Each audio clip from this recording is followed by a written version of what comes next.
बहुत दिनों की बात है। एक छोटे से गांव में दो किसान श्याम और राम रहते थे। श्याम और राम बहुत धनवान थे। उन दोनों के पास बहुत सारे खेत और गायें थे, मगर वो दोनों उससे खुश नहीं थे। उन्हें इससे भी ज्यादा पाने की ख्वाहिश थी। राम, मुझे इससे भी ज्यादा धनवान होना है।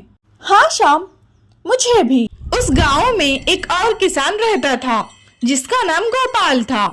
गोपाल बहुत गरीब था। उसके पास मात्र एक ही गाय थी और एक बहुत छोटा सा खेत था। गोपाल के पास जो कुछ भी था उससे वो बहुत खुश था। गोपाल हर दिन सोने से पहले उसके पास जितना भी था उसके लिए ऊपर वाले का धन्यवाद करता। ऐ ऊपर वाले, तेरा धन्यवाद मुझे इतना सब देने के लिए। सब कुछ अच्छे से ऐसे ही चल रहा था और एक दिन श्याम और राम दोनों गोपाल के घर जाते हैं उसकी गाय को खरीदने। हम लोग तुम्हारी गाय खरीदना चाहते हैं। हम इसके बदले तुमको 20 चांदी के सिक्के देंगे।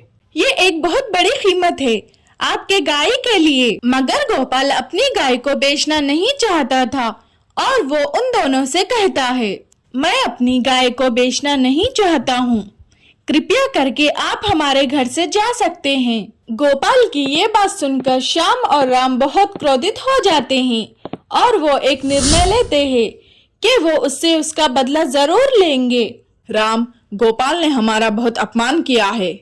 उसे इस बात का सबक सिखाना होगा। हाँ, तुम सही कह रहे हो, हमें कुछ करना होगा। और वो दोनों मिलकर एक प्लान बनाते हैं। राम, गोपाल अपने गाय पर बहुत गर्व करता है। हमें उसके गाय को बेचना चाहिए। ये उसके लिए एक आदर्श बदला होगा। मगर कैसे? आज रात हम लोग उसके सारे खेत जला देंगे। फिर उसके पास कोई चारा नहीं होगा सिवाय अपने गाय को बेचने के। वो निश्चित अपने गाय को बेच देगा।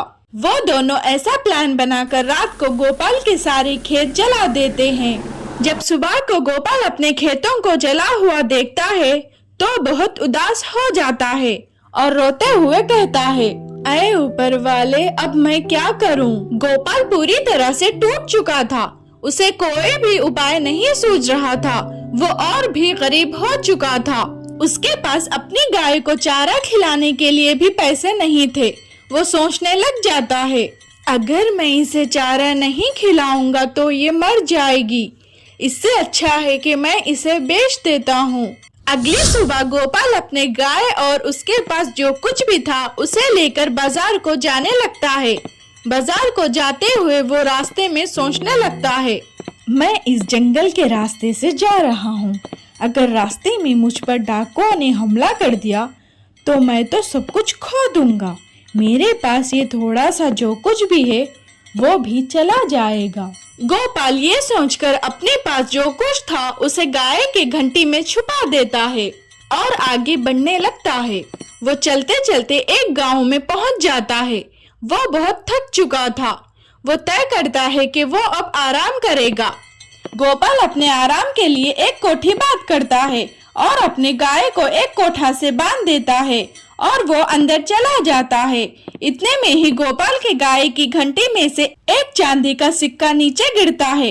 कोठी का मालिक ये सब देख लेता है और सोचने लगता है, ये क्या, चांदी के सिक्के, वो भी गाय की घंटी से निकल रहे हैं। जरूर ये एक जादुई गाय होगी। और वो जल्दी से गोपाल को बुलाता है और गोपाल से कहता है, ये तुम्हारी गाय है? हाँ। तुम इसे कहाँ ले जा रहे हो? मैं इसे बाजार ले जा रहा हूँ क्योंकि मैं इसे बेचना चाहता हूँ। इस पर कोठी का मालिक सोचने लगता है, ये किसान नहीं जानता होगा कि ये एक जादुई गाय है, इसलिए ये इसे बेचना चाहता है। मगर कोई बात नहीं, मैं इसे खरीद लूंगा। ऐसा सोचकर कोठी का मालिक कहता है, अभी तुम्हें कहीं जाने की जरूरत नहीं है। मैं तुम्हारी गाय को कुछ चांदी के सिक्के देकर खरीदूंगा। क्या कहा, चांदी के सिक्के? हाँ।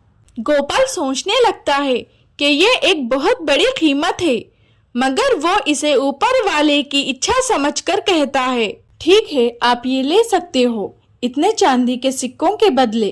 गोपाल मालिक के पास से चांदी के सिक्के ले लेता है और अपनी गाय उसे दे देता है गोपाल चांदी के सिक्के लेकर खुशी से वहाँ से अपने घर चले जाता है और अपने चांदी के सिक्के गिनता है और सोचता है, इस चांदी के सिक्कों से मैं बहुत सारे गायें खरीद सकता हूँ और उन्हें खिला भी सकता हूँ। तब ही श्याम और राम गोपाल के घर आते हैं। वो दोनों गोपाल के पास बहुत सारे चांदी के सिक्के देखकर चौंक जाते हैं और अपनी आंखों पर विश्वास नहीं करते और कहने लगते हैं, इतने सारे चांदी के सिक्के? गोपाल, तुम्हें ये सिक्के कैसे मिले? ऊपर वाले ने मुझे ये अपने गाय के बदले दिए हैं। मैंने अपनी गाय बेच दी और मैं अब इसके कारण बहुत सारे गायों को खरीद सकता हूँ और इन्हें खिला भी सकता हूँ। ये सुनकर श्याम और राम को विश्वास नहीं होता कि उन्होंने जो बदला लेने के लिए प्लान बनाया था वो फेल हो गया और इन्हें इससे कुछ भी नहीं मिला।